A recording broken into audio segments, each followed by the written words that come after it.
Millions of people have experienced paranormal phenomena around the world. Are you okay? Oh my god! It's alright! Most are terrified from it. Jeez! Jeez! But there are the few that seek for the answers. My name is Matt Benton. I have been investigating the paranormal for a decade, and I am joining with Rocky from Chill Seekers to interview investigators across the globe to talk about their scariest and most extreme cases, to learn and share their stories. What truly happens out there? And what is the best evidence they can provide to show the phenomena is truly real? Welcome to Devil's Hour Live.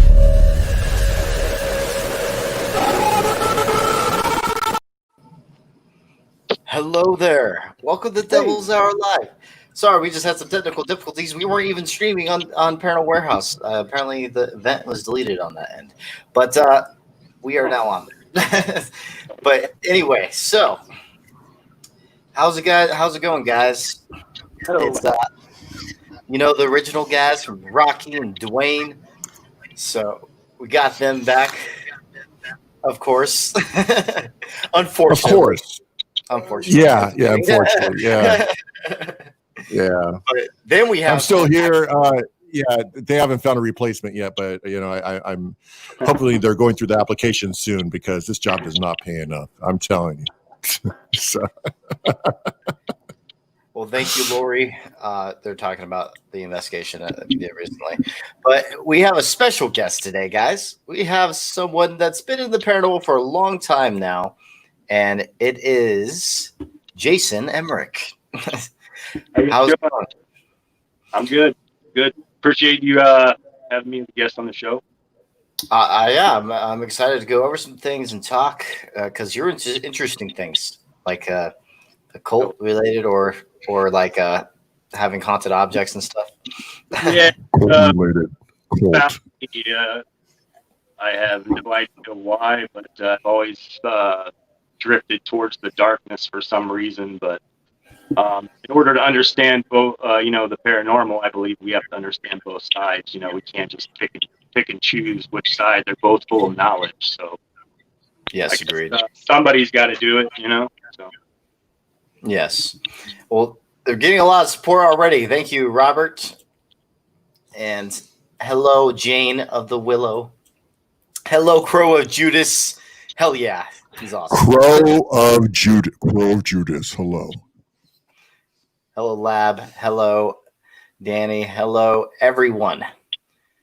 Okay, I just want to say hello. How you doing, Dwayne? Oh, hi, Dwayne. Hi, Dwayne. Hi, Dwayne.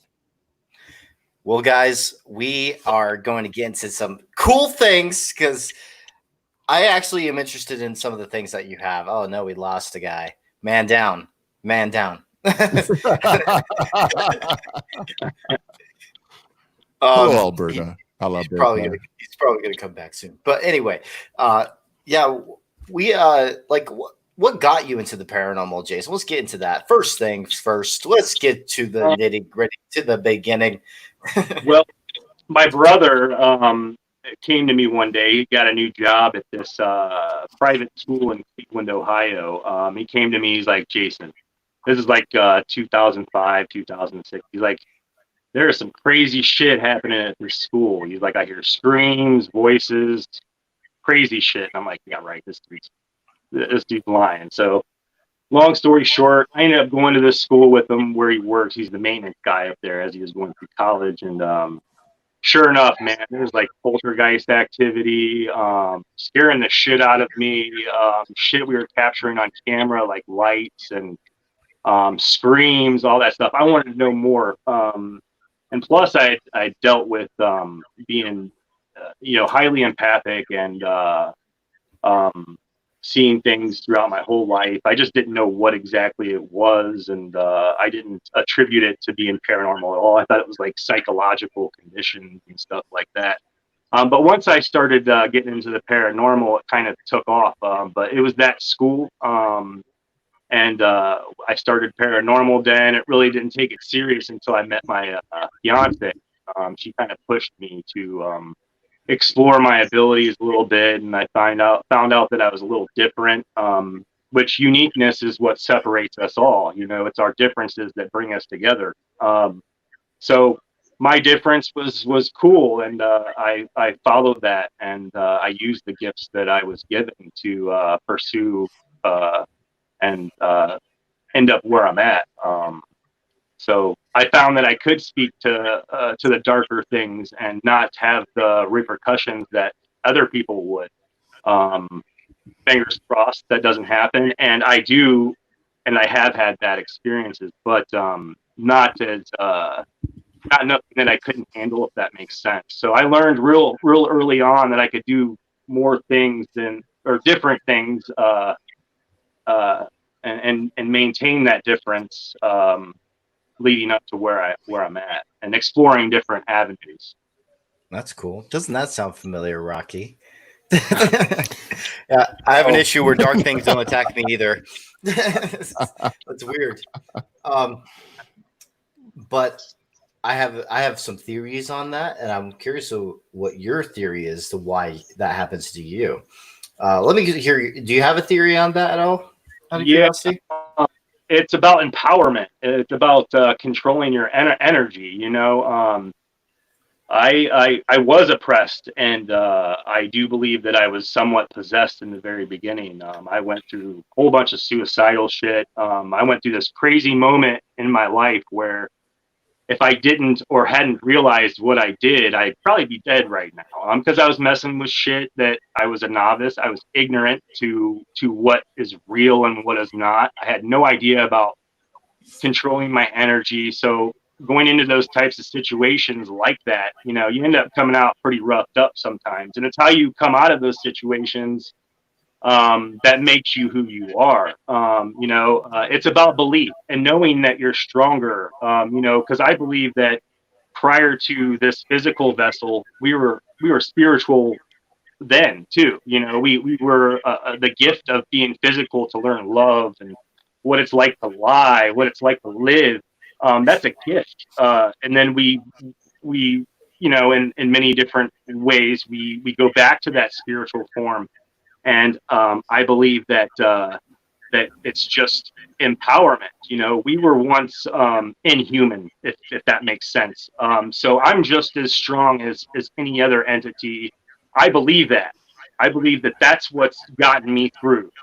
You know, I've gone to locations where proven demonic energy or just as bad, some very negative human energy, and they're gone. You know, just because I was there, just because I told them that I was going to remove them, families no longer have any problems. You know, it's about who you are and who you know you are. If you have any doubt, if there's any hint of you know, if you give into that fear, you're allowed to be afraid. But if you give into that fear, you succumb to it, it's over with. You got to maintain your ground. You got to stand your ground, because if you don't, they will win. It's way deeper than that, you know, but I think that it coincides with once you get to that stage. I believe that seasoned investigators and researchers do eventually get to that point. We're all in the boat, but singing different paddles. You know what I mean? So we have that moment where that clicks. You know, you're no longer a researcher. You kind of came into your own. You're who you were meant to be. You know, so I think that made me a better person and not just a researcher or you know. But it comes down to empowerment and knowing that you are just as powerful or even more powerful. That's interesting because I've told Dwayne, Rocky, and I've been saying on the channel a bit too, that I have a strong belief that belief has power in many ways, and the mind is more powerful than people think. So if you truly believe that these entities won't affect you, it doesn't happen.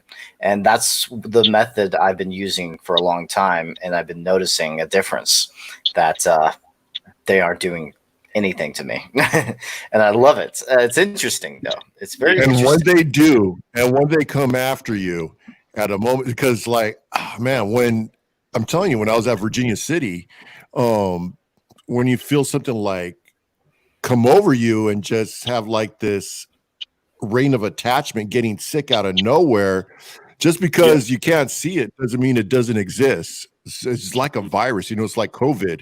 Just because you can't see it doesn't mean that it's not there. Yeah, so I mean, I am a strong believer of. Had family almost die within hours of each other, and being told over EVPs, prior. I've had to have friends come over to my house and sign disclosures that they weren't going to sue me because of the objects I have before I even let them see it, because people can only handle 5-10 minutes alone with it, and it's still to this day, years after them visiting that object, if they go to speak about it, they get hurt. I mean, my friends have been in the hospital recently because of them speaking of a certain mirror. The attachment that's part of that mirror, they're just telling the story and they're getting hurt. Mirrors falling off the walls.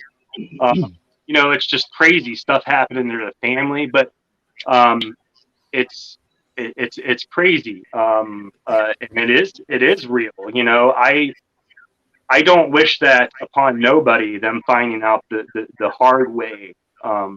Learning. I would rather them hear my experiences and the really fucking crazy shit that I've dealt with or somebody else has dealt with, and learn from that, and not venture into that themselves. Yeah, and this is something interesting that Lori mentioned. She said, was it you that how I've mentioned on the live feed that I find it interesting that when it comes to people that do not have a belief in some kind of religion, I've never heard of a story of an exorcism that took place or a possession that took place when they didn't have any belief in demons or their own belief of some god or something like that. And I find that intriguing because I've never heard of an atheist being possessed before. And so I'm starting to wonder if that has something to do with like that mindset again. I don't know. Yeah. I want the demons. I'll take this one real quick.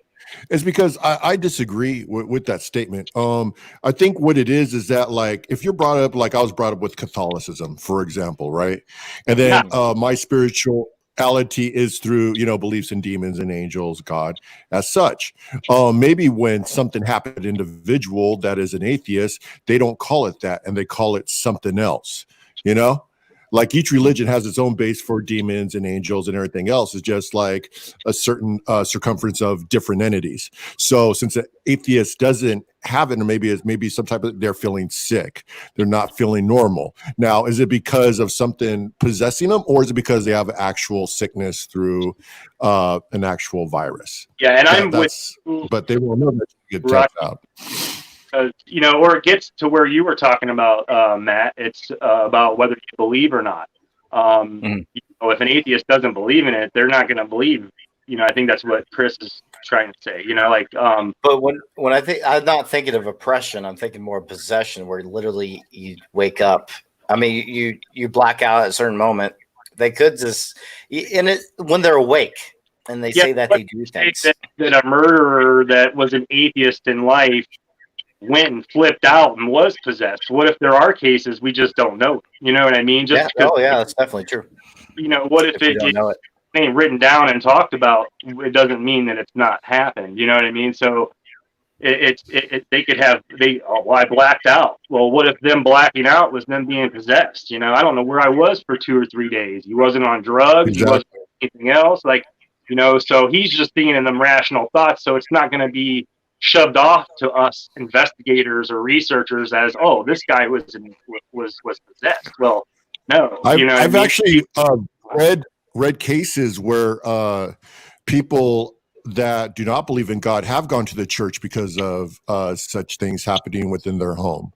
But I haven't seen it, like as far as like videos or anything like. I haven't seen it, but I have heard of cases that happening.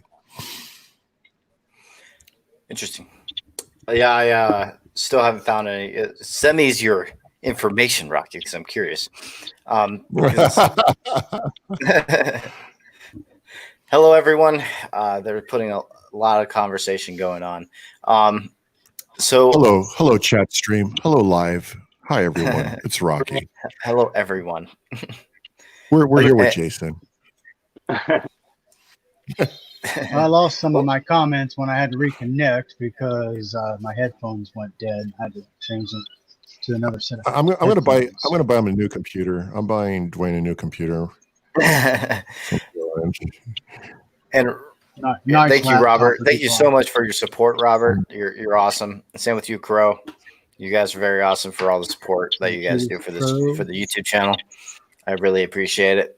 And I will give out shout outs to anyone that does those type of things. You will get recognized, and I will shout you guys out. One person at the very beginning asked for a shout out, by the way. His name, oh no, it's not showing it anymore. Oh, wait, yeah. Oh It was man, Dean. Dean was his first name from New Zealand. Serio. okay. Thank you, Dwayne. You helped me out because I forgot the name. I'm horrible with names, people. It's not you. It's just me. I'm just bad with names. But I just remember his first name was Dean, I believe. Yeah. So, what got you into the darker side of things? Like, I'm interested in more of the darker things. You know why? Because they throw things and scratch people. They have more action. I'll tell you, Dean McLean. You're a freak, from New Matt Zealand. Benton. You're a freak. Thank you. recognize me and Lori Litt. more so going and pursuing them. I seem to piss off a lot of them. I have battles frequently with some familiar entities, and they immediately, like, if you whip out a recorder or throw a ghost box on or something, they'll start talking shit. They get scared. I think that's their way of intimidation. It's like a snake. They curl up and they try to bite at you just to get you away. Well, that's how some of these entities are. Not all, but some of them. And I really didn't go looking for it. It kind of found me, and then I would watch, and it's different than a lot of the way people go out and research the paranormal. People are like, oh, why are you going into all the darkness? Well, honestly, I would say more often than not, and this is just being honest, just making this up, most of the time there's more negativity coming through than there is positivity. Now, why? That's because I believe that spirits that are at peace or spirits that are at rest, why are they going to come down and stand around and when they're at peace, they're able to go out and enjoy whatever it is that energy is doing to feel good, or they're at peace. Whereas negativity around, and they're ready to jump your shit, they're ready to start shit. So I just can connect. I just gave them voice too. You know what I mean? Like, I didn't discriminate when it came to spiritual energy. I accepted it. I knew from the get that I can learn something. Even though demonic or evil spirits, communicate, they do speak the truth. It might not be the truth that you want to hear, but they do tell you. They do have something to offer. And it's like Native Americans. Okay, they have gods that they worship that help them with weather to produce crops, and or all these different positive things. But that same God, that same peaceful God, can be the most ruthless demonic entity you could ever imagine, because it's just two separate sides of the coin. You know what I mean? So just because it's evil and comes across as evil, to somebody else it could be positive. It could be, it's finding out ways to utilize those for positive versus just being negative all the time. You see what I'm saying? Yes. Not saying that's true with every entity or every evil one, because some are just straight assholes. But I believe a lot to learn, and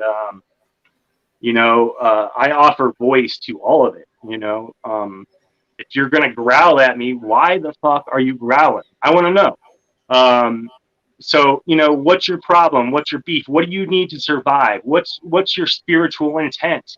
Why is that intent there? And they tell you, just as long as you show them that you're not afraid and that you will bring every bit of the energy and all the good, positive spiritual attachments I may have at that time will come at them just like any other gang or mob. You know what I mean? Like, they don't ever think that you don't have positive spirits around you protecting you too.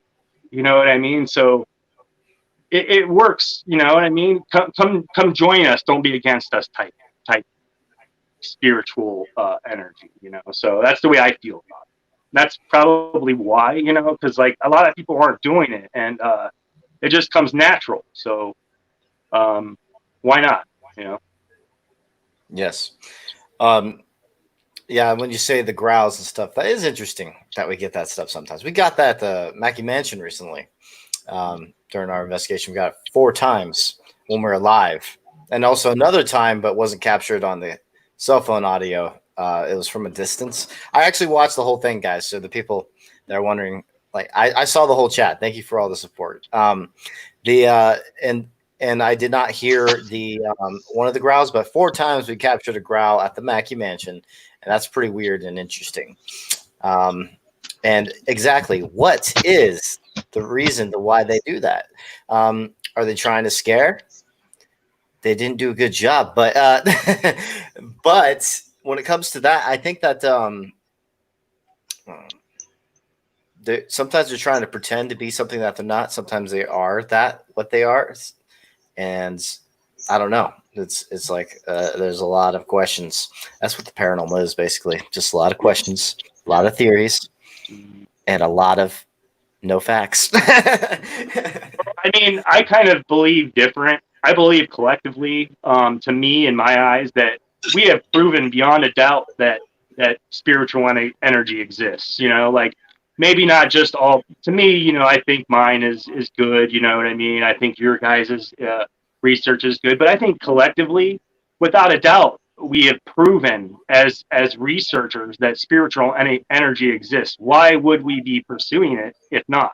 I believe that we have evidence towards entities, intelligent entities out there. I can't say it's a demon. Can't say it's a human spirit. Can't say any of that. But I can say that's when it gets to demon theories and beliefs. That's when it gets to that level. But I would say we have enough evidence to prove that there is another invisible intelligent entities out there that can move objects and have conversations with us sometimes. And I'm a believer in my own consciousness manipulating audio, like answering my own questions over a ghost box, or even capturing my own voice on EVP. I believe that that's my own consciousness, subconsciously, maybe even throwing out the answers. So I don't believe that it's all spirit all the time.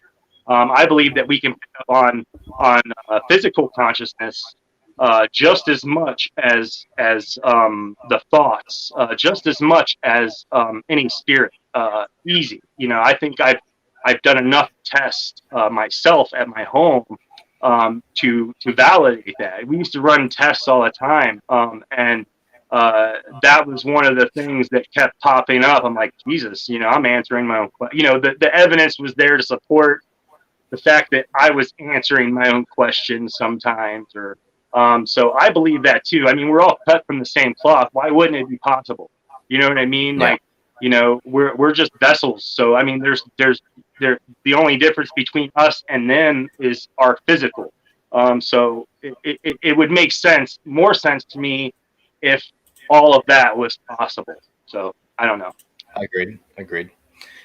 There was actually, I was going to say, well, I was just going to mention, remember when we was at the Kenton Armory and Michael had the obelisk, and I was talking about that little hole that was made in the door that had the cover on it. And right before I said it, the obelisk said Mason, and I was getting ready to say Mason. That's great example. Great example. I was going to say it's kind of a great example on what you were talking about, how sometimes we can pick up EVPs and through, and devices can say things before we even we're thinking it, and it says it. Right. It's very strange shit. The answer come in before I even asked the question 2 or 3 times, like my subconscious, before it goes, and I even think about the question, which enters my consciousness, and I speak it. It's like it already knew I was going to ask that question. So I believe that that's the moment when my question is being formed in the subconscious, travels to the consciousness and out my mouth. So I believe that, yeah, all that shit. It's weird. I can't explain it, but there's evidence of my own that suggests that it actually takes place. So I believe in that. I mean, it makes more sense to me that it does. So yeah. We had a question actually by someone. This one said, how common would you say demons actually are from your experience? Like, that are actually demonic experiences in your opinion? Not common. I believe that, even if you capture a demon at a location, doesn't necessarily mean that it's residing there. A lot of times, I live in a haunted house. I seem to always move in. Like, there was people that died right before I moved in here. But besides that, there are things that frequent homes, haunted places all the time. They might just be outside and just walk through. And it just so happens that people are capturing at them times, but very rare to actually, I would say maybe, I've done hundreds of investigations. I've done over 500 seances. I've done numerous types of cleansings, and many times it's more an evil physical spirit, one that was one of us playing the dirty game. And a lot of times they can be a lot worse than something, an entity. An entity will wait years, and they're very methodical on how they play their game, and it's usually similar. Each entity usually does their own thing, whereas a regular spirit that's just trying to be evil and mean will be aggressive and hurt you right now. And to me, that's more dangerous than any evil spirit, honestly, because I'm a big believer that they too can turn into their own demonic. The way that they envision themselves, I believe that it's not as it's metaphysical. It's not the way we perceive things. I believe that they can basically morph into these entities. A lot of psychics will tell you that. Real psychics will tell you that, and I believe that spirits that were human at one time can be way worse than demonic entities, but it's rare. Now you can summon them. I've done that. I don't suggest it. I've had some very, very close calls, but I also learned a lot from them. But Sure. yeah, I have some you can summon. what is that? I can't- This is something I've been wanting summoned, and I want to document it. I don't want to do the summoning, though. Basically, it's a interesting doll, I would say. I've showed it on on my channel before, but I don't have anyone that They wrote, "Don't open the box inside of the box." So just to let you know. He's Well, joking. summoning is not really that hard. It's just like doing any. I've never had any type of problem. That's pretty sweet. It's calling you out. It's calling you out, Jason. It wants to be summoned. It's I scaring have me. the documents for it. I have the documents. It also has another language on this right here. Yeah, it's weird, man. I don't. Niktu, Murata, Niktu. I have it translated. I have it all translated in here. Yeah. Man, he's trying to figure out what to name her. Oh, Yeah, I it's a know, her. right? So we him, have her, or these it, whatever it documents. is. Let me know if you recognize these names. Summon me! Summon me!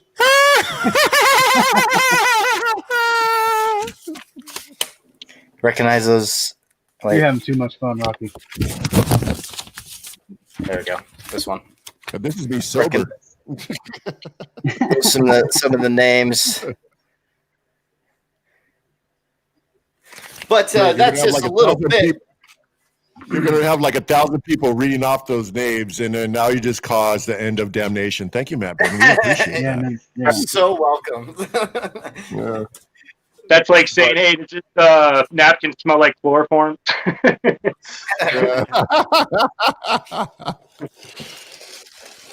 But yeah, so that's what I have here. And I want to document someone summoning it. Well, and this is why Rocky. I'm always down to prove or disprove something.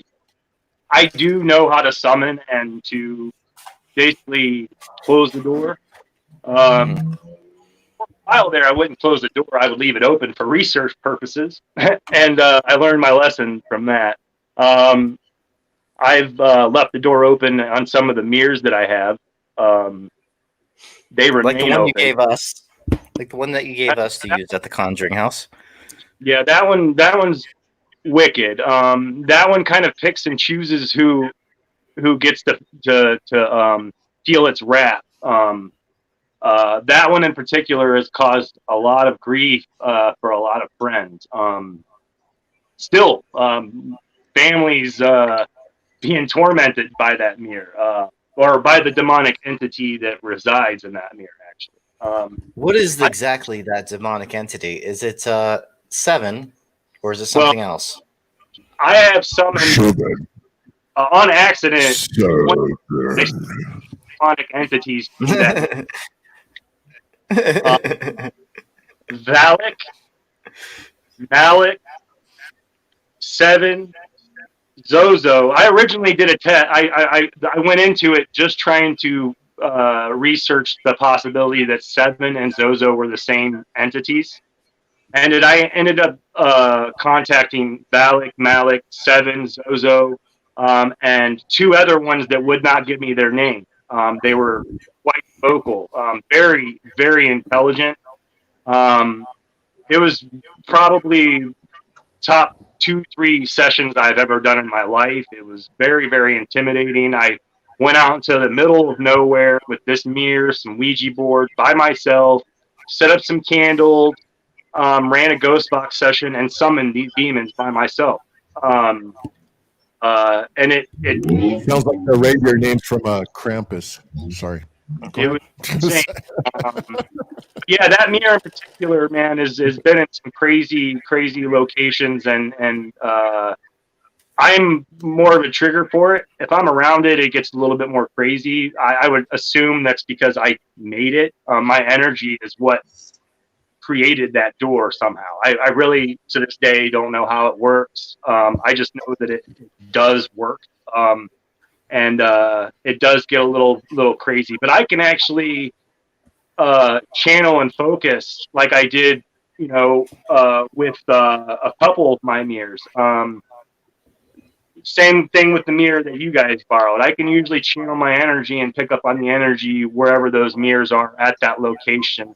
Maybe not through my own consciousness, but through a radio or through EVPs, get relative responses to the location in which that mirror is at.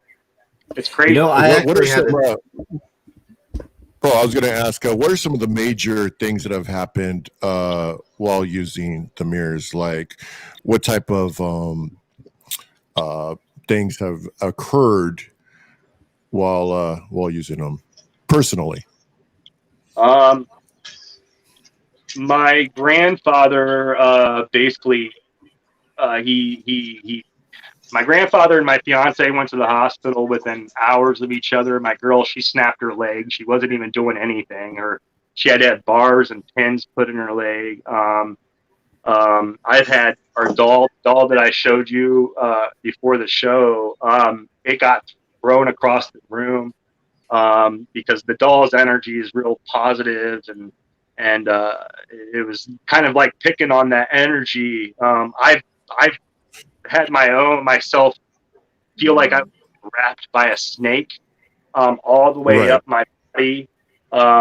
It was invisible. I could feel it. I even voiced it. I told my girl, I was like, babe, I feel like a snake is just like barely breathe. And that was when I'm getting the chills right now. That was when I started communicating with Valak. And if you know anything about Valak, he's actually what the nun demon was based. It has nothing to do with the nun, but they use his name in that movie. The real Valak,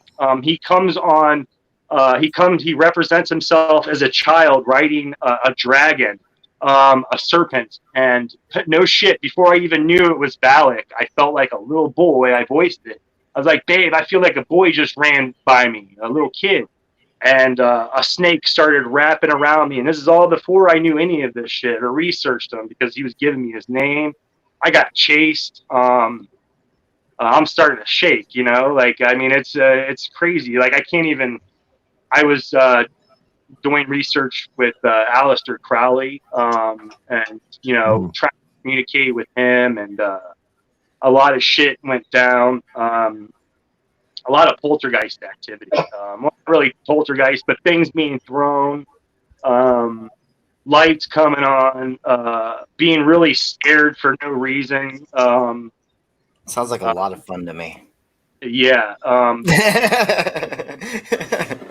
It's crazy, because after all of that is over with, after you go through that experience, it's like being woken up from a dream. You actually learn, you actually gain knowledge by living that experience. And that's what I was talking about. Like, you can learn both from positive and negative. A lot of the things that I learned from the negative was after my experiences. It was like I was being shown, like,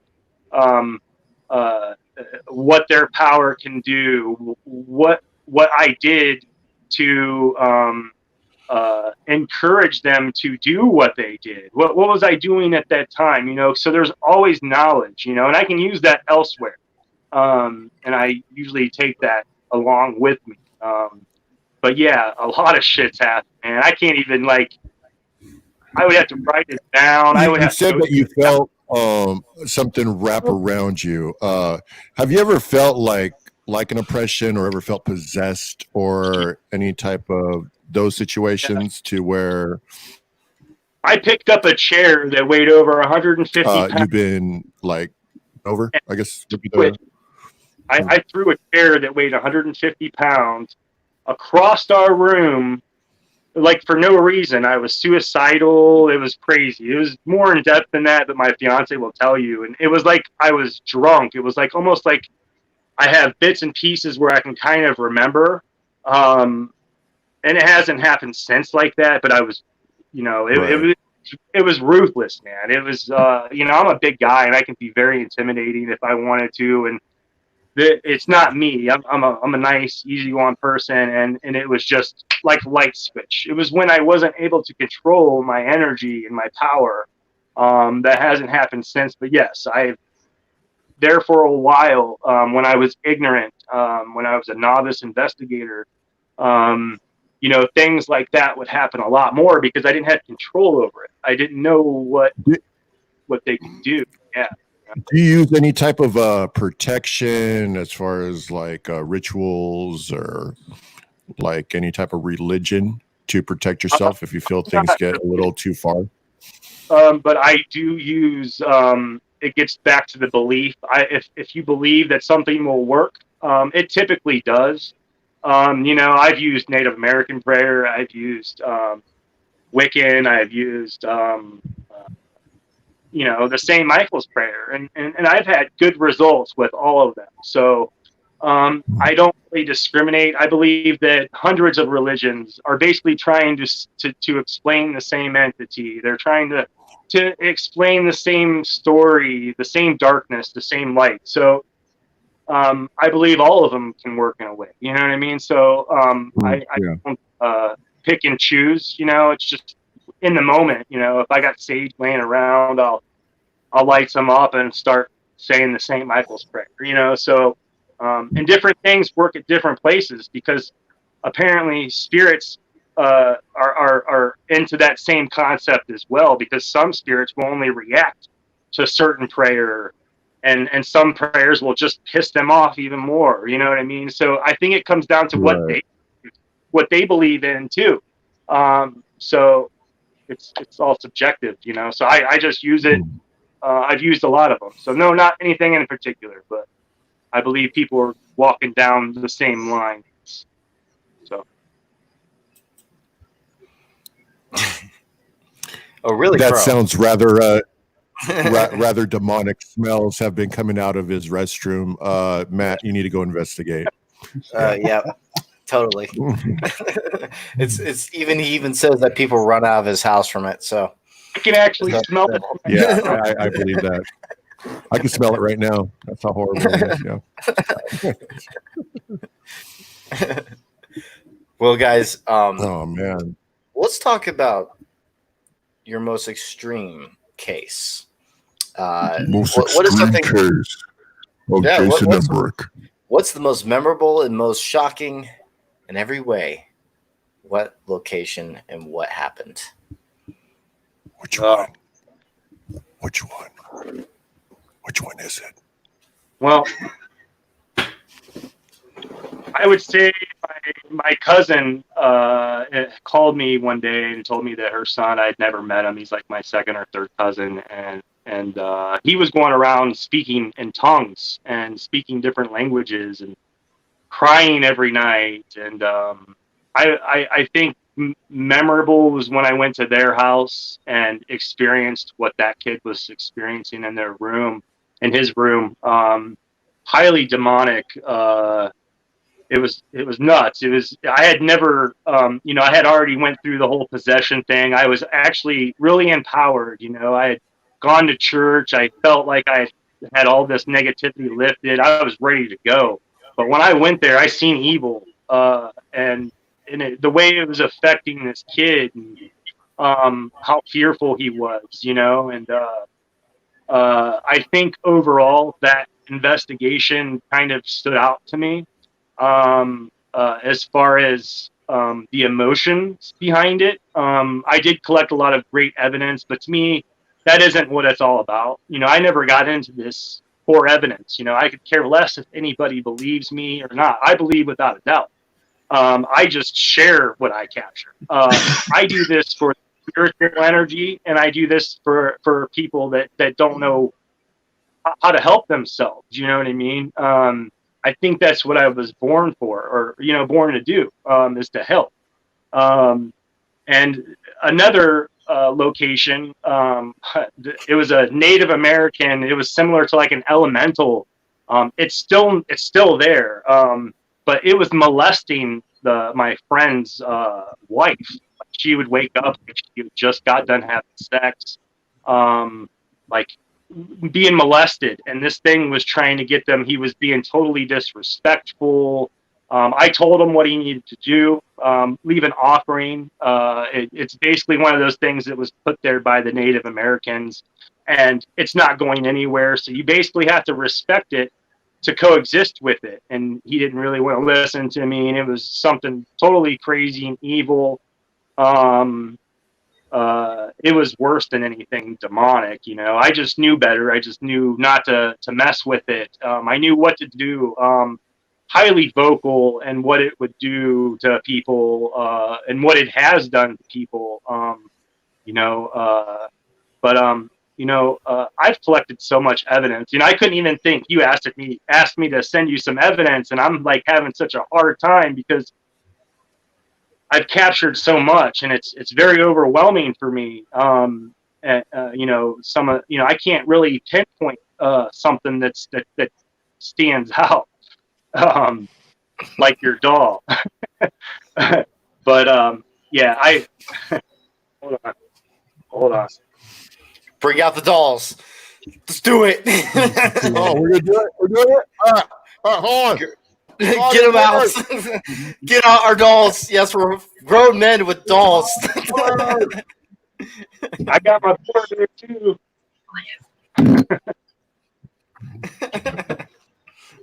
Yep, it's 2020, and I'm 25 years old with a doll. I know. Hey, I got this mirror too. OMG. Which one can conjure the biggest demon? Just kidding. Just kidding. That. I was actually going to put all my mirrors in one room, all the really fucked up mirrors, and go at it one day, and I just never did it. Yep. Look at that pretty face only a mother could love. Maybe not even the mother.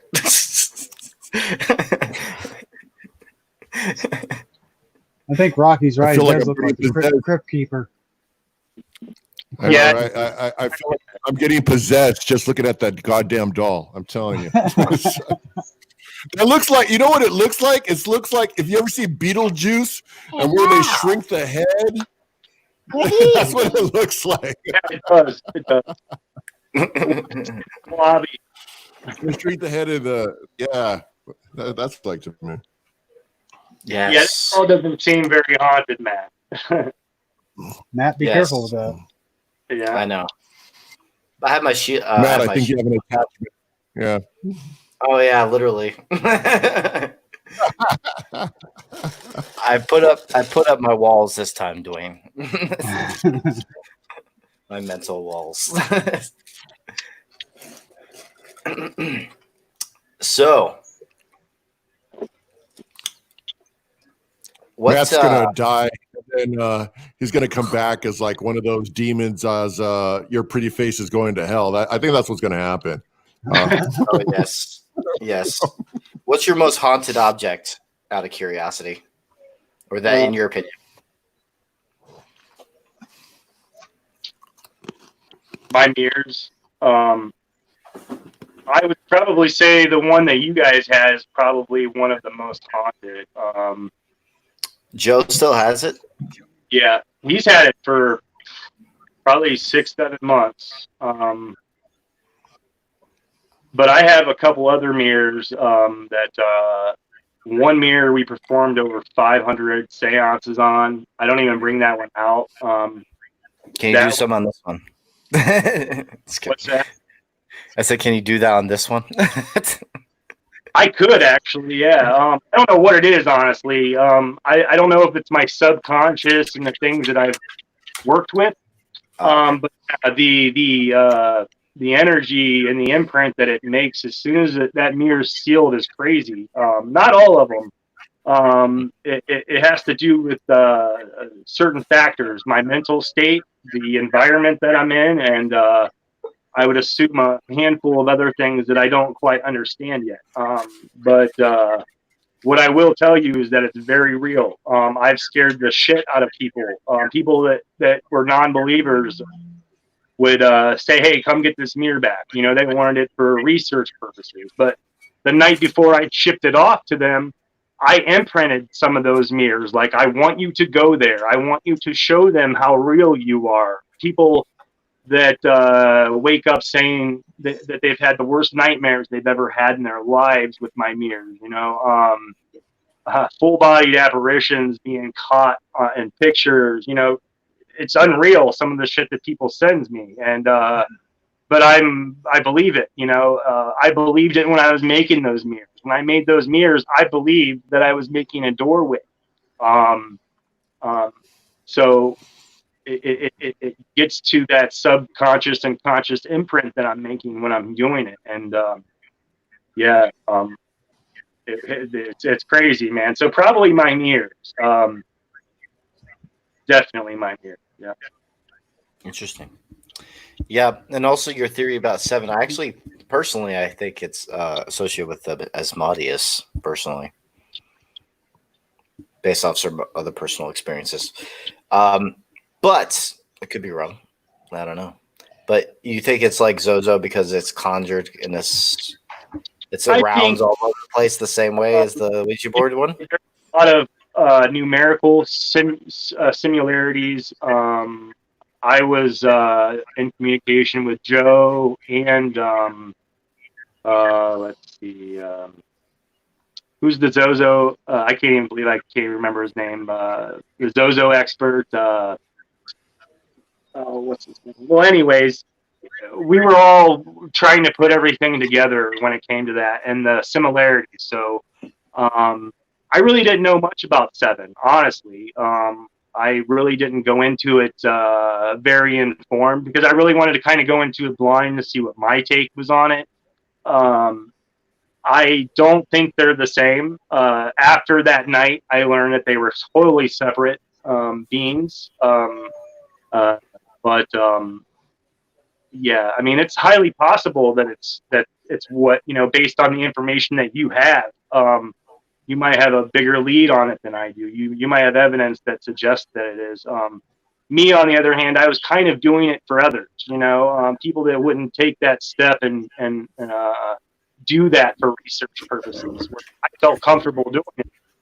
Here's the thing, like when they are coming in numbers, because I've only heard of the numbers of so far 6 and 7. Those are two entities that I've known in some investigations that have called themselves that. But so I'm thinking it's correlating with the 7 deadly sins. And there's 7 demons to each one. And Asmodeus is one of them. I believe it was to lust.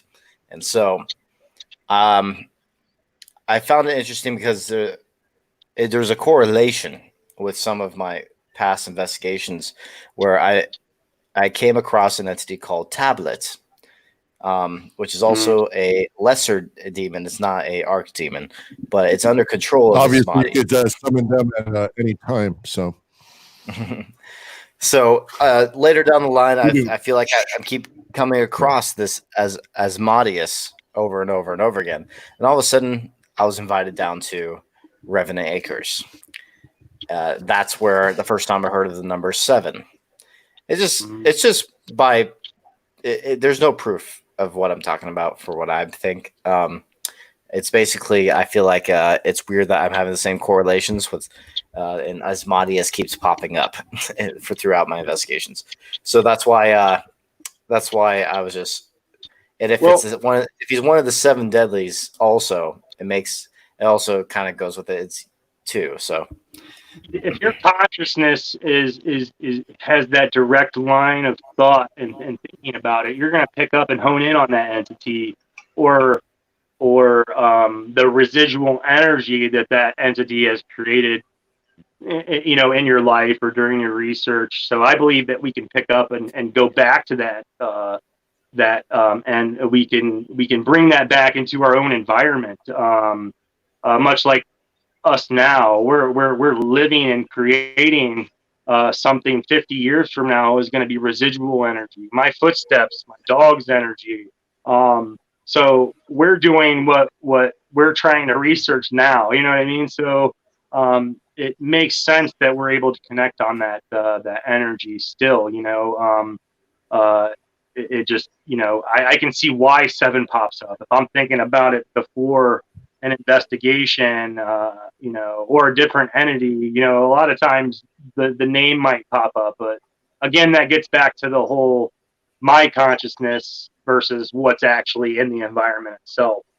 I think sometimes going in blind actually helps a lot more because it's more pure than going in there knowing everything about the location. I've had way better results not knowing.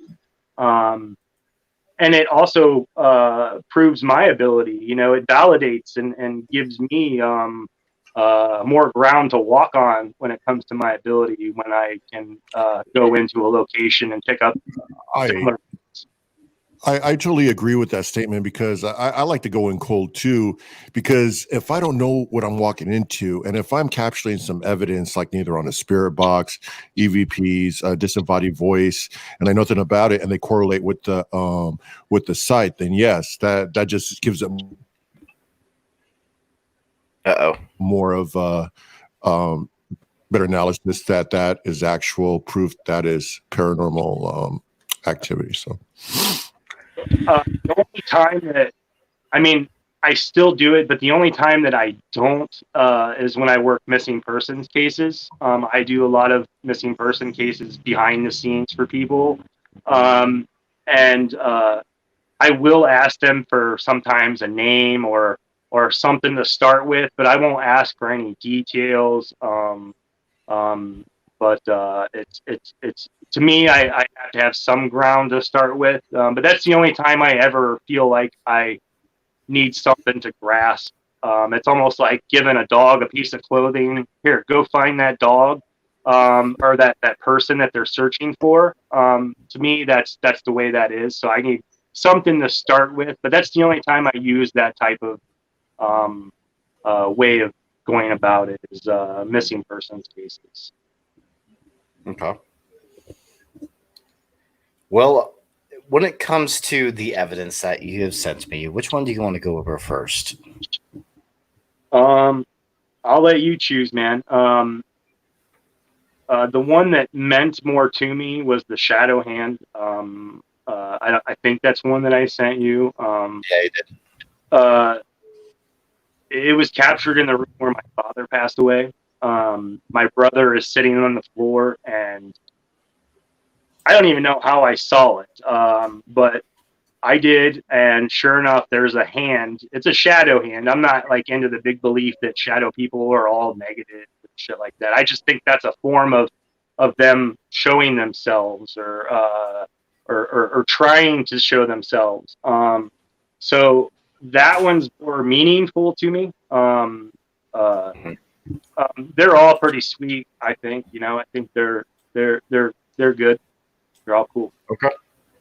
Well, let's go with the shadow one first. Then let me. Jason Emerick, evidence. Dun. Okay, let's share the Jason screen. Emerick, evidence. That's your cue. That's your cue. Dwayne is covered up with my logo. Here you go, Dwayne. Hello. Okay, let's get to this. Okay, so what's going on behind the scenes with this? Out of curiosity. I'm the one running the camera, and my grandmother's house is where my father passed away. So my grandmother had just passed away upstairs, and I had an opportunity to go in before they sold the house, investigate it. So I'm the one behind the camera. I have an IR camera set up behind me. And my brother's sitting on the floor, and my two nieces are in the room too. So it was just all family. We were there trying to communicate, see if we couldn't get anything. I think you even saw the very first video in that collage, Matt, where the fishing poles fell over. Yeah. I'm not sure. Well, that was right in front of that same room. So there's a lot of poltergeist activity happening in that basement. So I figured if my dad was around, he would try to communicate in any way possible. And, I know for a fact I captured something. Whether or not it was my father, I don't know, but it's definitely on my brother. It looks like it's trying to console him or just, but yeah, I mean, basically that's it. It wasn't any elaborate setup. It was basically family utilizing my equipment to try to reach out to my father. So. Okay, I'll play it. In this area. Yep.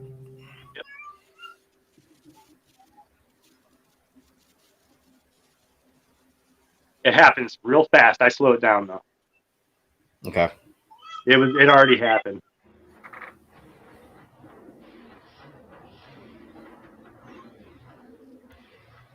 Okay. You see it pull away. It's right down by right there. Yeah. Okay. Interesting. Yes. And Wow. this one I really like. This is what the thumbnail's about, guys. This one's interesting.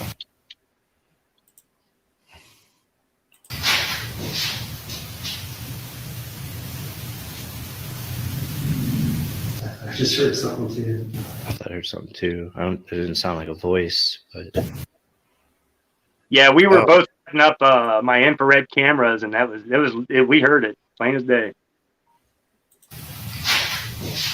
Play it again. I just heard something too. I thought I heard something. Interesting. You know, it's funny when I hear that growl, like, I know it may be. Hold on. What I was trying to say is that, like, when I'm hearing it now, you know, I'm hearing it over through my headphones, but when I hear it through my stereo speakers, which has everything, it comes out like an immense growl. Like when I was watching this through my speaker on my because I got basically a 12-inch subwoofer over here, you know, I play music, but I also watch the videos here, and when it comes through there, it is definitely chills going through my spine when I heard that growl. So gotta love those growls. That growl was actually in the slaughterhouse. That's where millions of animals have lost their lives. There was entities there that were there absorbing that energy as those animals were being basically killed. And that was one of them. Valak, actually, that's where the whole mirror attachment came from, was the slaughterhouse. Valak made the presence known there and attached himself to that mirror that I made. And that's where all of that started, was there. But yeah, that's just knowledge about that location. But yeah, that was very, very scary. Joe Vitale, he actually seen an entity hanging upside down on one of those chains that you see right Yeah, there. he told me that. He told me about that. I got with him screaming, and then he screamed like a little, and then he screamed like a little girl is what I heard after that, and then he left inside. He's gonna get pissed off when I say that, isn't he? I don't know. I think I saw him in the comments. I'm just messing with them. That did not happen. I don't want to get screwed. He's gonna sue me for like 200 racks. No, it didn't happen. Okay, we're friends again. Okay, now guys, we got this right here. Okay, let's play it out. This is an EVP, right? Yeah, this was captured in the basement of the Bel Air house. I've been to Bel Air. I was running a thermal. I was getting it set up, and we just captured it on the IR camera's audio. We were it was me and my fiance there. She was the one filming, and a male voice pops in and says, "Let it go," and then a woman just starts laughing, like, and you can tell it's EVP. It's one of those distorted, weird. It's almost the way you hear it. You know, if anybody's ever heard an EVP out loud, it's real distant, but it sounds like it's right next to you, and that's exactly the way it was. So it's awesome. Okay, playing it out then.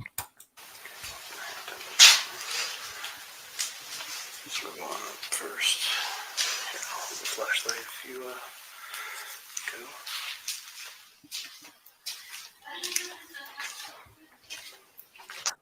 Okay, so there's no women in there. Wow. My That fiance, was cool. next to me, she's the one recording, but it's not her. That's from a distance. That doesn't even sound like her. Wow, That's the best is part. That's the best part right crazy. there. That is a class A right there, man. Yeah. Oh my God. Let's play Holy that crap. again. Play it again. Play it again. Both of them are. Jason Emerick.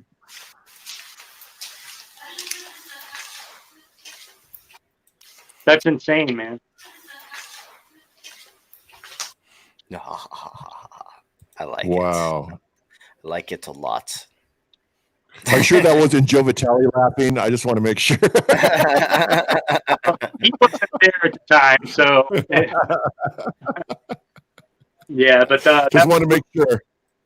I captured some amazing evidence there, but I mean, I've never not gone to a location and captured it. You know, like me, I can't do all night investigations like a lot of investigators can, because I'm about dead after 2-3 hours, I've collected enough evidence personally to satisfy my own research. But I can go up into a location and do a 10-minute session. I'll do 2 or 3 EVP sessions and capture 30 or 40 EVPs every single time. Okay. I was saying is I can't do the whole all night thing. You know, I get too drained. I feel like I'm going to die if I do. I'm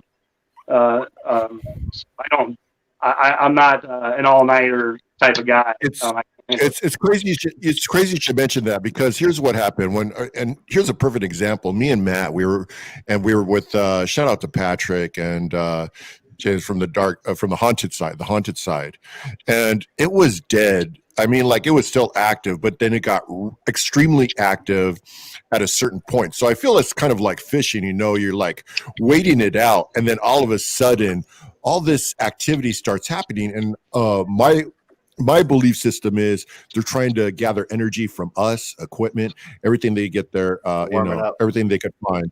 Exactly. And then all this activity just starts going on for maybe, for how long it ever lasts. Each location is different. And then all of a sudden it's just like, it just back to, where it was before. And then at that point, it's just like, you kind of already have that feeling that it's like a roller coaster. You're going pretty much right. It's over. It's over. We know it. Let's pack up. So for me, I didn't feel like it was over. That's why I wanted to stay longer. Yeah. It happens fast for me, like when we had a time limit though, so they seem to just drain me faster. I don't know what it is, and it's but everybody's different, and the way their energy is dispersed or gathered, unfortunately I just can't maintain it. But at the same time, whatever is happening is amazing, and I've documented it, validated it, and I can't live in that moment for very long, but I really don't need to get what I go there for. But yeah, you become satisfied from what you get from your investigations. Yeah. I envy you. I'm never satisfied enough. I need more. I'm always surprised. He's a paraholic. We're trying to get him help. So yeah. Yes. I need like the hardest. I'm a sponsor, and I'm not doing a good job at all. So yes, he isn't doing such a good job. He's coming with me to these investigations. yeah, that's how bad it is. Talk about that's why I chose him. It's scary, it's scary investigating with this guy. I tell you, man. Yeah, we'll investigating with that man is intense. Yeah, we'll get someday, and we'll get down and get a little investigating going. Yeah. It was funny. Sure. It was a funny story during our other investigation. Patrick and everyone and Jason are like afraid of bats. And to me, I'm not at all. And then it was funny because at one point we were going into this one room. It was flying in the room and everything. And then Patrick and Jason are like screaming, yelling. It's hilarious. And then we go into and then I just go walk in the middle of the bat, and it's just circling me. He's like, "Dude, Patrick's like, dude, get out of there." I'm like, to me, it's just a bat. And I felt like Batman for a second because of circling me. I want to put that in the video because I'm going to be making my own video after this episode comes out pretty soon, guys. This coming up weekend apparently is when it's coming out, so stay tuned on the haunted side. But I will be making my own breakdown videos of some of the evidence because some of it should definitely be broken down. We captured something amazing, and I'm not going to say what, but it's amazing. And it was funny what you were talking about, Rocky, about being scared, because you seemed scared when I was provoking the old Washoe Club. Oh, whoa. We will not use the word scared. I was a bit intimidated. I was just like, you know why? I get to listen. You gotta research, who you work with. If you ever see any of Matt Benton's previous videos, you will notice he doesn't get affected. Everyone around him gets affected. So guess who was with him inside Virginia City? Guess who got affected a couple years ago at Virginia City without, Matt Benton? I'll give you a hint. It was me. So he's pissing off some witch demon inside of a room, and then here I am like, oh, man, I'm waiting to get scratched, thrown out the window, passed out, just something. I regret signing that waiver when I went to Devil's Hour Productions. I just want to make that comment really clear. So, What That's waiver? hilarious. I didn't sign no waiver. Oh yeah, it's on my website. Go He didn't sign sign the waiver? it. No. He needs He didn't to. sign the waiver? No, What he the needs hell, to. man? I guess I'll be dying here soon. All souls after passing away reside to Matt Benton. Yes, to keep it in this box right here. Yeah, it goes into the doll demon box. That's where we end up. So. Yep, exactly. Yeah, horrible. But yeah, let's that cackling laugh was the coolest part. I think that was really cool. I really like that one. And yes, going batty. That was That's actually one of the jokes I said on one their newest video because they were going through the same situation. It's hilarious. I was cracking up watching them freak out. I'm just over there, just all relaxed, and then just watching them freaking out. It's hilarious to me, being the viewer of it, being there. Do you think the number 3 is bad? No. Every time I see the number 3, bad things come in threes so basically there's claim to be demonic entities that mock the number 3 because of the Trinity, the Son, the Holy, and this. Oh, sorry, someone spoke. The Son, the Spirit, and the Holy, the Son, the Holy, and I can't. My brain's blocked right The now. Father, the Son, and the Holy Spirit. Jesus, my There you brain's go. so Jesus is one of them. How could you forget? I mean, I've dealt with Malik. He's mentioned in Muslim beliefs and the Quran, and he mocked the Trinity when he was around. Like the 3 knocking. I mean, I've heard knocking. It would scare the shit out of me because that entity would stand behind me, and I could turn as fast as I could, trying to figure out who was behind me, and it would always stay behind me, and it would freak me the fuck out.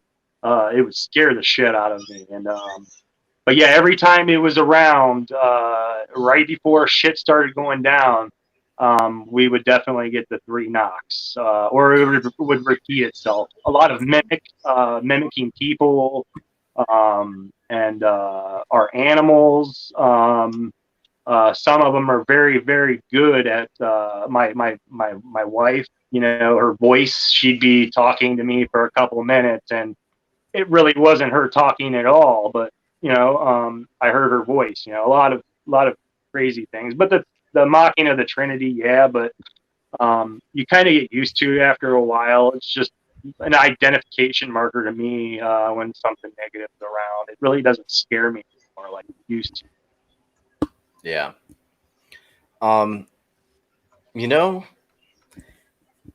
There's some experiences I've had. Like the Mackey Mansion seems to do things kind of like involving religion a lot there. Like even mention priests and everything there a lot. And what were you going to say, Rocky? Oh, I was going to say, of course, with that, with the previous video with Chill Seekers, I did capture some religious stuff coming through the spirit box as well. Yeah, so. A lot of it. But I was also going to say, it's the first time. Am I allowed to? It's on live feed.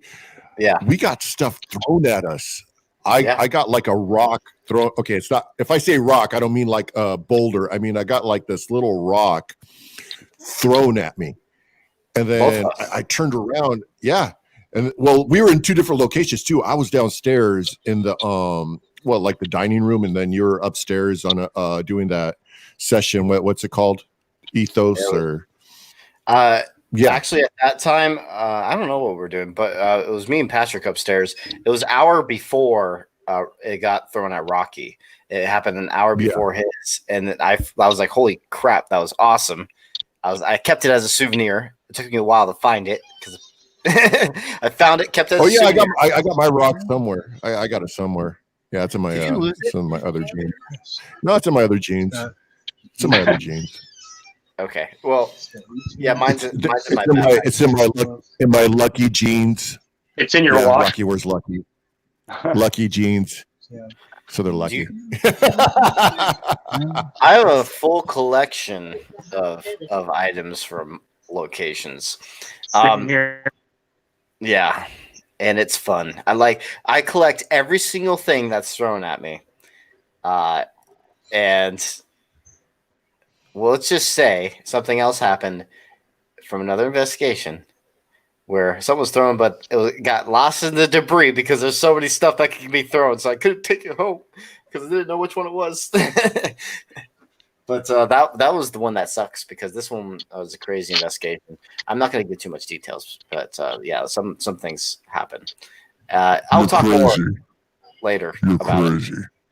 Making a video about it. Okay. Yes. Yeah. So, guys, this is live, by the way, so I can say this part. At the Mackey Mansion, we did capture an EVP when I was doing my alone session.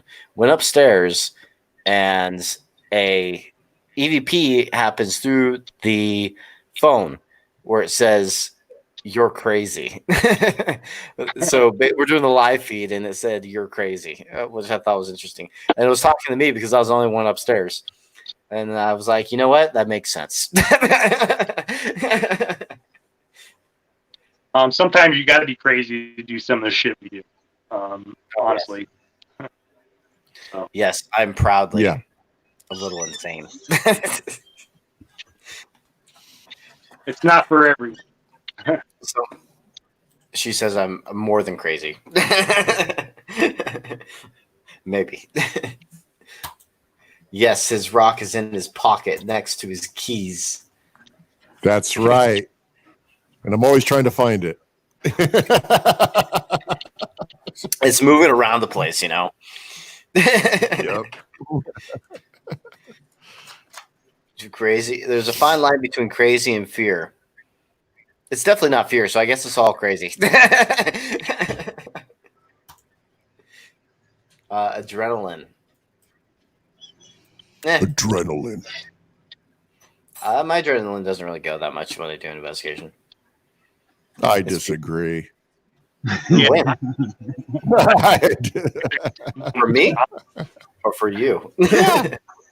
No, when? You. I get excited about I don't things. want to talk about it. Yeah. So it's not like an adrenaline excitement. It's just like adrenaline. You have to be a fight and flight instinct type of thing situation. For me, I didn't get in any of those situations. I was happy. I was like excited. Oh, okay. So the only time it's excited, everyone. Excited. So. Yeah, you could tell in the video how stoked I was about it. Yep. Nope. Crazy. Not fear. Yep. Probably. I also have a spirit that has followed me around since I was 6. And I also see shadows and orbs and flashlight lighting. Well, out of curiosity, pop like bubbles. Jason. That's interesting. Yeah. That is interesting. Jason, have you had a lot of encounters with shadow people? I can always feel the darkness around. Not really. A lot of people see a lot of stuff out of their corners of their eyes. I'm not more. When I see spirits, I'll see them dressed and they'll. I mean, it's crazy, but I don't see them all the time. I don't really have a lot of experiences with shadow figures. It's more of an actual figure versus something dark and creepy. Even the demonic entities, the ones that were mimicking like angelic figures, wouldn't show themselves as shadows, but more like heavenly beings or a person, more so than a shadow figure. Yes, I've seen them, but not they're not prevalent. For me, it's another whole story. Like that's how I got one of the reasons why I got started because of all the shadow people I used to see. But hey, I thought this was funny. Hey, so Rocky, I already told you about this experience. Limelight Girl, she knows. Like I did a live feed when I first entered room 11 in the Silver Queen Hotel, and basically. Yes, there was one experience I had, but I want Rocky to talk about his. But I'll talk about mine first. During the time I was watching live feed, is what I was planning on doing. I just getting rested, and I was just watching the live feed from what we just did from the Mackey Mansion. And then before I even pressed play on my headphones, I all of a sudden hear a female whisper, and then I stopped, was listening around. Waiting for a second to see if I could hear it again. Didn't hear it again, but thought that was weird. And I haven't even pressed play on the video yet. And so, yeah, that was the one experience I had. But then I had experiences with Rocky, on the next door. I'm just kidding. No, I'm just kidding. But rather yeah, demonic. yeah, very demonic experiences. No, just kidding. Very. But yeah, Rocky did have an experience in the room because once I did this other investigation with Patrick to shoot an episode, they investigated the Silver Queen and room 11 also. Me and Kim were there, and he was gone, so we went in there and we did because they have it's a real small room and they got a prostitute named Rosie ended up passing away in the room, and they said that she haunts this room at the Silver Queen Hotel. For those that don't know, so we're in the we're there and we're doing an EVP session with the live stream on Facebook. You could always you probably find it Christopher Rocky Gates Rahkee if you want to see it on Facebook, like about 35 minutes into the EVP session, the ghost meter. Yes, I use the term ghost meter. I've had this thing since 2015. Never goes off hardly anywhere. Like I'll get a few beeps. And this thing was going off 5 minutes straight. And I'm not talking like dee, dee, dee. I'm talking about full throttle. This thing was either going to explode, die out, but when I asked it to stop, it immediately stopped. And I'm going to be putting out a video of the experience there. Also, I had Paranology's Periscope. Shout out to Jeremy Jones, and on command next to the bathtub, which has no static because it is on porcelain. And I asked if you could touch the blue light for me, and then automatically you see like an immediate response. That room is definitely haunted, and as a personal experiences, I felt there was something cold on my lap. Now I can't prove it, but I think this spirit was sitting on my lap. I just know it. I know it. I believe it. So that's just me. That makes sense. And who she was. I mean, yeah, trying to make you feel comfortable. Yeah, I left the tip when I left, so I hope I. She knows you'll be back. So, yeah, she'll all be back. Yeah, no, but seriously, I really that there was a presence in that room.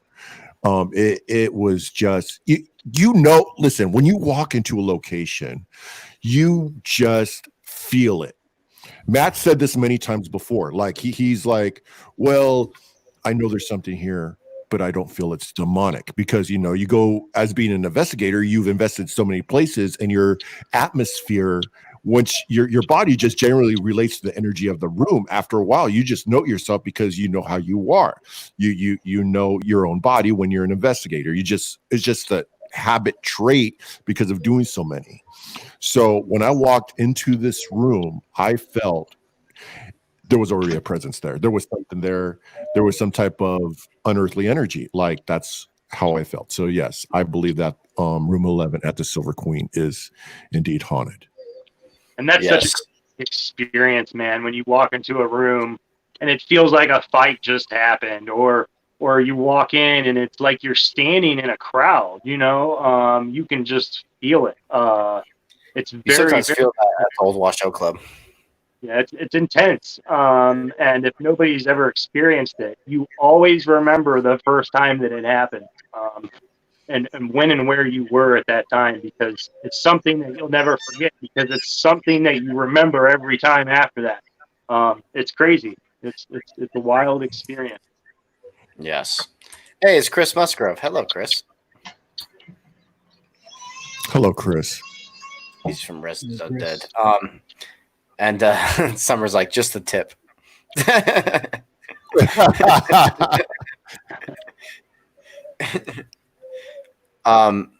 So what's his?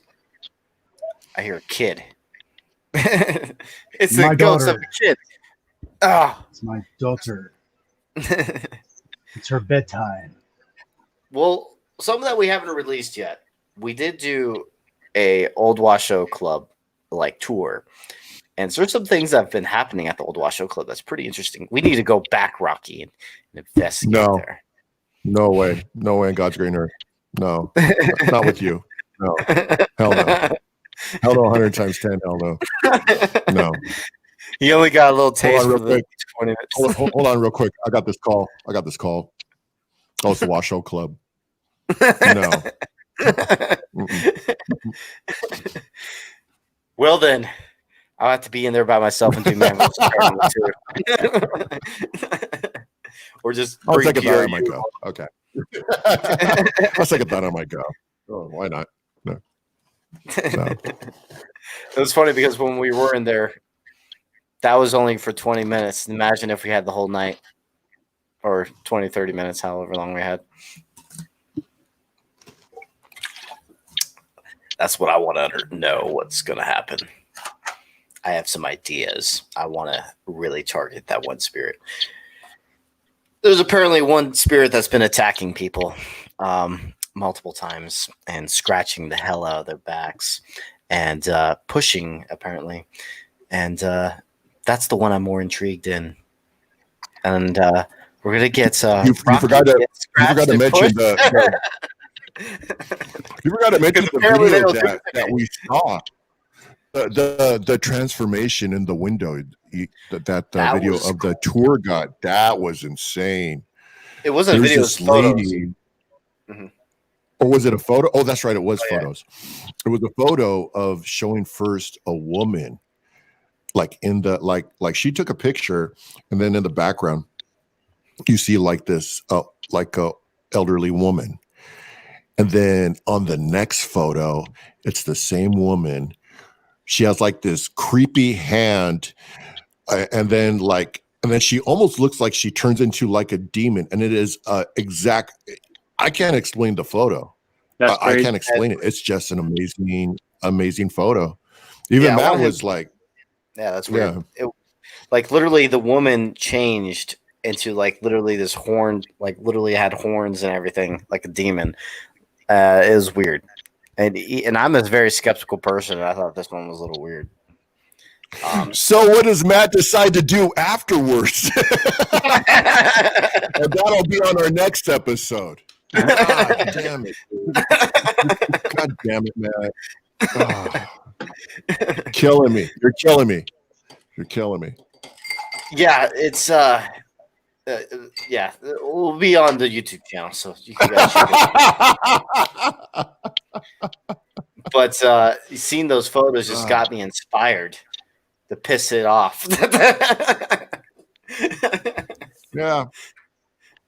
And then it probably goes for other people except for me again. So I was thinking you, Rocky.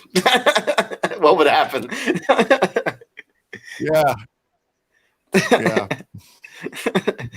He's like, by the way, something followed me home. Thanks, Matt. Oh, actually, no, actually, I think my demons went with you. So I've been on a nice little vacation over here. So Oh, great. I'm drinking Arnie Palmer alert. So, Good things. You had things your are good. oh yeah, I got to get. Have you? Hey, Jason, have you been to the west side of the country when it comes to investigating at all? No. It's No, very interesting. Here's the thing I've noticed throughout the years. I've investigated in the Midwest for about 3 years, and I've investigated in California, Nevada, Arizona one time, about for 6 years, 7 years, something like that. And so during that time period, I started to notice mining towns and places surrounded by water and areas with water seem to be so much more active than most Definitely. locations. And I feel like it has something to do with the stones from mining towns, like limestones and all that. And then for when it comes to those places being more active, and then flowing water actually creates a type of energy when it comes to actually moving water. It creates EMF in some ways, or static. And so I think that that's a perfect way for them to feed off when it comes to those locations. Because every time I'm in a mining town or an area like on the ocean, like the ships I investigated Star of India and Steam Ferry Berkeley, extremely active. And so I agree. Some of the haunted places I've been are located directly above ley lines. Anything that throws off natural EMF at locations is pretty phenomenal. I highly agree. I think that that should be looked at prior to any other reasons why a location is haunted before anything else, because a spirit at a haunted location that resides over a ley line, as for an example, you put that same spiritual energy in a location that isn't above a ley line, you'll probably never even know that it exists. That's the difference, I believe, in locations that you're speaking about, because it's just like having your own personal nuke on hand to withdraw energy from. It's an endless supply.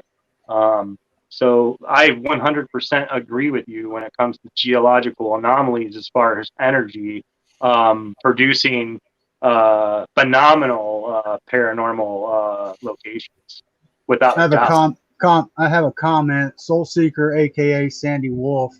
I think more people to investigate a place, the more haunted it becomes. All these gadgets calling out the spirits. That's possible too. Spiritual baggage from just one person can totally infiltrate a location. I've heard investigators say, I go to a location years ago and it was the same spirits, but now they go there and they collect evidence and none of the spirits that were originally there are there anymore. I believe that, yes, that does play a big factor. Spiritual baggage. You never know when somebody's bringing something to a location. Right. There's another comment from Robert as well. It says he probably danced to confuse demon, but instead it was turned on. Yes, that's exactly it. It got turned on by aggressiveness because they're aggressive. Just kidding. Then why wasn't it doing it for me then? Because they don't work on your own time. That's why. It was a ceremony.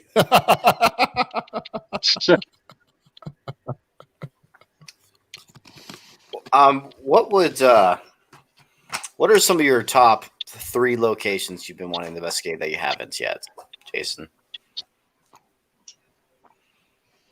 I don't know. I really don't. I don't. I don't even think about other locations. I actually don't find it appealing to go to locations that thousands of people have been at. I'm not into. I mean, don't get me wrong. I've held private investigations. I've done public events, public investigations to help educate people more or less versus just exploiting the souls that are at that location. Because I don't know. I don't really have a specific location that I see online that triggers me to want to go there. If somebody invites me, yeah, I'll go. I try. I stay out of the way. I let other investigators do their thing and go do that.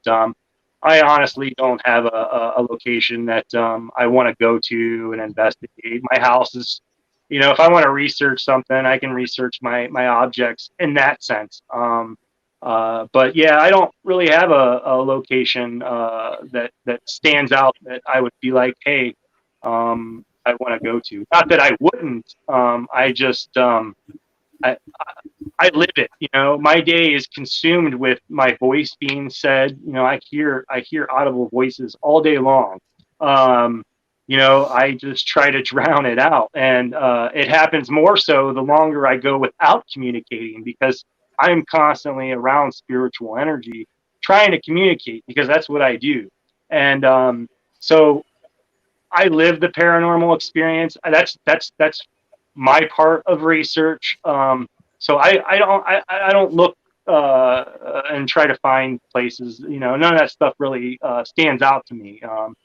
I don't know. To me, it's just exploiting both the positive and negative energy there. I might make it a little bit worse than what it was, and I don't want to do that. So I'm more of a helper. Not saying that the research that we do doesn't help. I just don't feel that me being in specific. Oh man, I forgot my mirror. Turn around and then the place is on fire. Like, oh. Yeah, my bad. Well, honestly, I've been to. I'm not going to name any names, but I've been to locations, such as the Bel Air House, the Slaughterhouse. They're all phenomenal places, but I've also got into it with several owners who exploit the souls. If I have a female spirit or a male spirit asking me, begging me for help, right? I go home and I capture this EVP, or I'm able to help this spirit. An owner tells me no. That's wrong. You know what I mean? To me, I want to be able to help. So if I can't go and do my thing, I really don't want to go there. So I just don't. It isn't appealing to me. I don't. If that makes sense. I don't know. It's just something I'm not into. I don't know if that. I agree. I just it's just not my thing. Yeah. I gotta put this comment out. Limelight Girl. Yeah. I picture Matt doing the dance Pee Wee Herman did on the bar. And Pee Wee and Sega Francis. I don't see it. I don't. I'm also trying to. I don't even know the dance. I don't even Tequila. dance. So I love that. Yeah, tequila. I don't dance. That's the name of the song. I do love new locations. I will help open new locations for investigations and stuff. I'm requested to go and get my take on certain things and get the feel for places and stuff. And I'll help do that and make sure people aren't going to get hurt all the time. And I don't want novice investigators going in and like I was in the very beginning and getting hurt. So I do love new locations. I love locations that nobody's been to. To me, that's my thrill. I like to step foot where nobody else has stepped foot before, which kind of boils down to my research and the lines that I've followed, in that way. I would like to say this is that, like, we were talking about this with Keith and Carissa last week. Shout out to Chill Seekers. What we were discussing is that, like, we feel like those locations that haven't been investigated yet is a little more extreme, because sometimes you don't know what you're stepping into. You don't know what's going to happen. There they're insisting that, like, as far as like house cases, neither one of two things. The individual with the problem is crazy, or there is some insane things happening inside the home. So, you know, you go over to Queen Mary, you know, you go do like, yeah, but you go, you don't know what to expect. It's At these non-subjective. type of investigations. Exactly. There you go. Perfect. It just leaves the door So- open. And you know, I didn't mean to cut you off, but I totally agree with you. Oh no, you're good.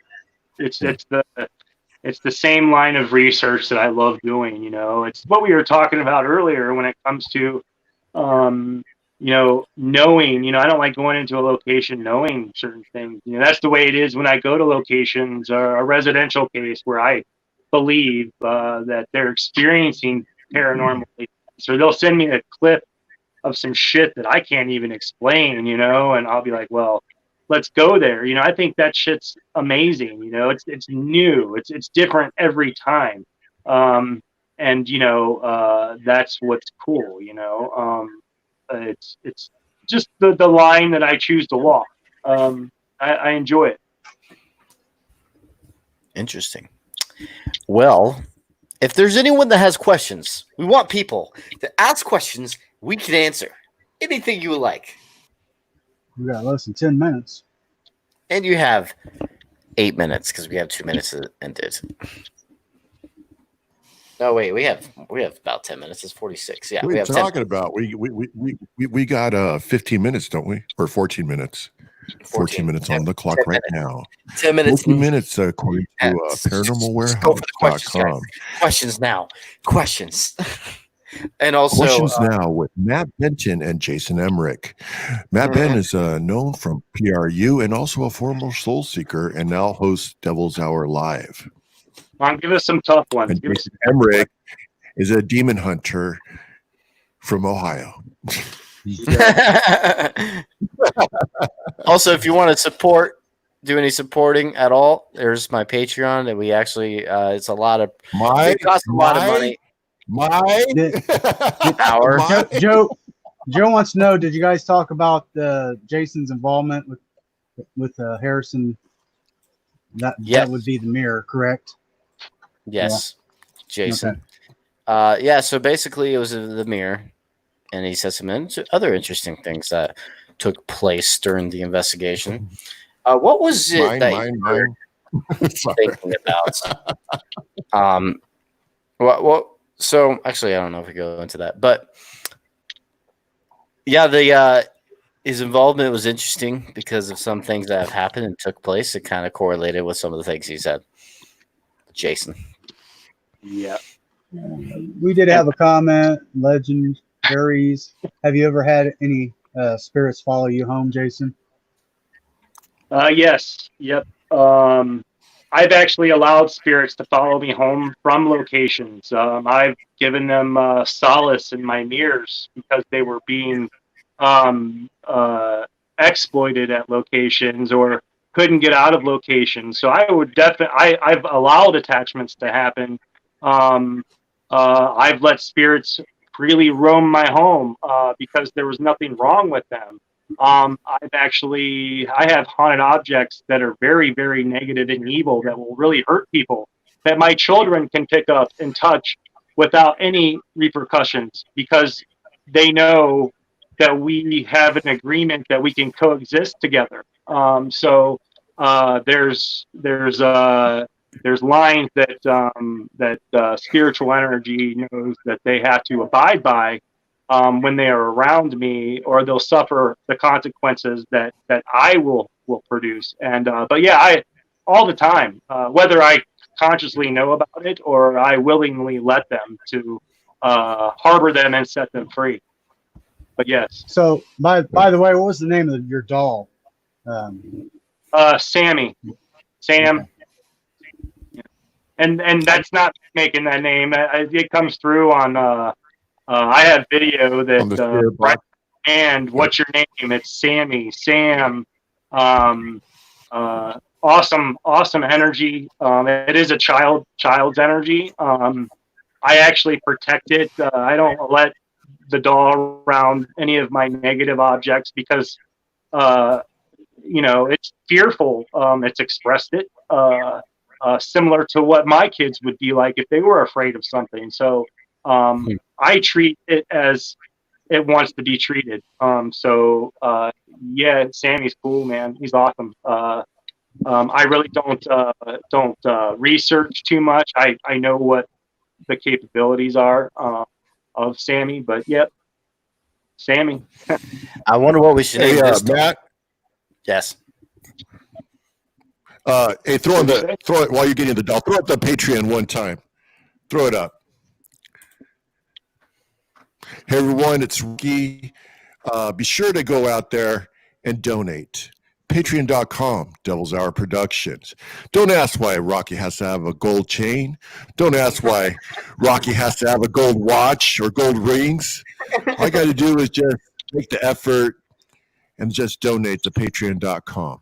So to support our show. So, did you ever get your pool cleaner? Live. Did you get actually, the pool cleaner?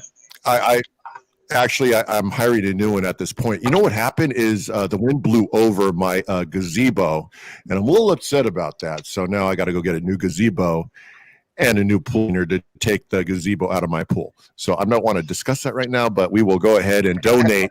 Patreon.com, Devil's Hour Productions. Rocky wants a new Lambo. Matt wants a new Rari, and that's how we're going to do it. I just want to afford more investigations because I'm poor. Okay, Rocky wants a new Lambo. Rocky wants a new Lambo. So. Oh my God! Like this is gonna afford that. I want to point out. I want to take this opportunity to thank you guys very much for letting me come on the show. As always, you guys are awesome. I also wanted to take a moment and talk about something that I'm going to be doing. It's something I've thought a lot about. I'm going to be, it's a lot of people are going to see me maybe differently, but I really don't give a shit. I'm going to be pursuing some of the things that some of the spiritualists like Aleister Crowley did, and I will be utilizing psychedelic medicine at some of the very most haunted locations while on non-threatening medicine. I mean, this stuff's being decriminalized and is amazing for people with similar to the way marijuana and CBD oil is used, but it doesn't harm the body. It actually helps open doorways, and some of our ancestors, spiritualists, have used these medicines and opening doors. They all have the same experiences, the same entities that they're communicating with. Well, I intend to travel down that road, and this is the first time that I've discussed it with anybody publicly. I intend to utilize Facebook Watch, and that's the route that I'm going to choose to go. It's very controversial, but I've done a lot of things throughout my career as a paranormal researcher that has been seen that way, and I really don't care. But I just want to throw it out there and let everybody know what's coming, because I'm going to dive into something that you don't see, and I think it's going to be very beneficial, because I will be using something that they used hundreds, if not for thousands of years, to connect to the spiritual energy, with modern tools today that we utilize to both validate spiritual energy in a totally different way than we've ever seen before. So, right. I got a quick. I'm sorry for cutting you off, man, because I know we're short on time, but I know you mentioned Crowley, and I too have done my research on Aleister Crowley as well. My question would be, what is your perception on Thelema?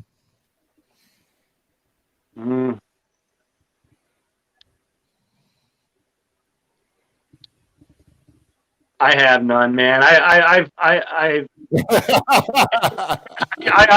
don't, man. Like, I was always into like what the oracles were. If you've read There's different. The reason why, because I also researched John D. And then, his, of course, I have the Aya myth, and that, of course, goes through time with us. It's keys. And then, it just got passed down to Crowley and his work. So that's why, how you felt about his perception on all the work that he does. I would fall into the, as far as the oracles and such. Yeah, I mean, like me, I want to get into the oracles. To me, are those beings that every culture experiences when they're on these, like DMT, the God. I mean, that's already naturally in our bodies. So none of this stuff is very harmful. It's just it's subjected to a lot of. It's not accepted in the public view. But I really don't care. I'm going to walk those lines. But I want, like Crowley, it was always the oracle. John D talks about them. Those are the beings that govern the demonic entities. Those are the beings that govern and allow you to pursue conscious knowledge that nobody else has. The knowledge that John D was given. The knowledge that Crowley was given. The knowledge that shamans are given. The knowledge that all these spiritual leaders are given, that we're like, how in the hell did they get all that? Where did they get all that knowledge? Well, I know. I believe I know. We're all using all these tools, but we're leaving out the tools that were very beneficial to these people when they didn't have radios, when they didn't have all these things. They used plants and things like that to. I mean, this is a huge discussion, and I apologize for bringing it up in the last 10 minutes. Huge rabbit hole. Yes, and I plan to jump down it, and it's going to happen very soon. And everybody will be welcome to voice their opinions on it. I am not a drug addict by no means, but I will utilize the plants, the natural substances that were taken by these people, that have been taken by Native Americans, to reach the levels of consciousness that we just can't do without great deals of meditation. I'm very in fine tune with my ability, and I can't get there without something like that. Neither could they. It's written that they experimented and utilized those while scrying, all kinds of other stuff. But definitely a rabbit hole. Well, let me know how it goes. I'm curious. Is it? We're talking about shrooms right now. Yeah. Okay. So I've actually done a little bit of research into that too. I found it interesting because it going to say hash. No, so basically there is peyote. There is some research, and it's just too intense for me. I couldn't focus. It was an awesome experience. It's very spiritual, but it's not as controllable as the experience would be on psilocybin, of my own opinion. Yeah, there's actually doctors that have been actually studying this too, and it actually being able to reset the mind in some ways. It has actually cured clinical depression for some people. And I believe, don't quote me on this one, but I believe something involving epilepsy too. So I was like, so that's it's a lot it can do. And it's even said to cure cancer at one point. I was like, well, okay, this is a lot of things like evolution. They believe that as apes evolved into man, they ate mushrooms that opened their mind and the ability to expand, because it actually repairs brain, damaged brain receptors. It's one of the only chemicals that we know of that does what it does in healing. It actually heals addiction, or helps subside it. There's just so many things. It's just like pot. We had all this bad shit to say about it, and I didn't mean to turn this into something like drug awareness or anything. But it's just drug awareness, man. You better realize. All right. So knowledge. That's where we can move forward as a people, spiritually or however. And I believe we'll get there. But I intend to jump down that rabbit hole, like Dwayne said. Yes. Now, you want to talk about your Facebook page and everything? Yeah, Facebook.com/paranormal den. That's where you can find time, and that's where you'll probably be seeing a lot of this upcoming content that I plan on working on. I also I've neglected my YouTube channel, but it's youtube.com/C/paranormal den. Get at me. Dark Scries on Facebook. We have a lot of content when it comes to scrying mirrors. We have haunted objects, as well as just regular scrying mirrors. I'm always there, in the event that anybody needs to reach out and communicate. I love helping people, and that's where you can find me. I appreciate you guys. You guys are awesome. Well, thanks for coming on with us. So this is going to be Rocky's. If you want to follow any of that, this is Rocky's stuff, YouTube and Facebook. Rocky/Rocky ITC Normal on air, Chill Seekers Paranormal, and follow me on Instagram at Rocky RAHKEE 316. This one's also mine. Do it, Rocky.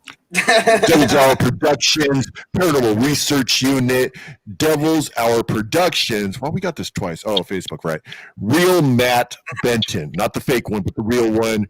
Real Matt Benton. Now, are those little dashes on Instagram? Are those dashes? Is that what that is? They're periods. They're periods on the Instagram. Oh, periods. You got a period on your Instagram? Okay.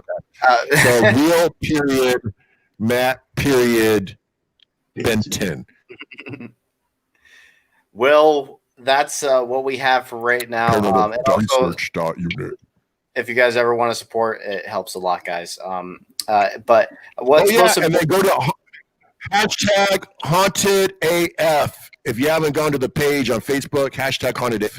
So that too. We have the clothing line coming out, guys. So if anyone's interested in that stuff, so we have some things we're working on, and I've been getting so many messages about T-shirts and stuff. So that's we're actually working on that. So some of it's already made, but we're making some more. So we'll be putting the links in. Go 701, yes, Mr. Benton. 701. Okay, for your time. Yes. Hey, thanks, Jason. We appreciate you, man. Definitely. Thank you. Thanks everybody for joining. Nice talking to you, Jason. Yes, sir. Okay.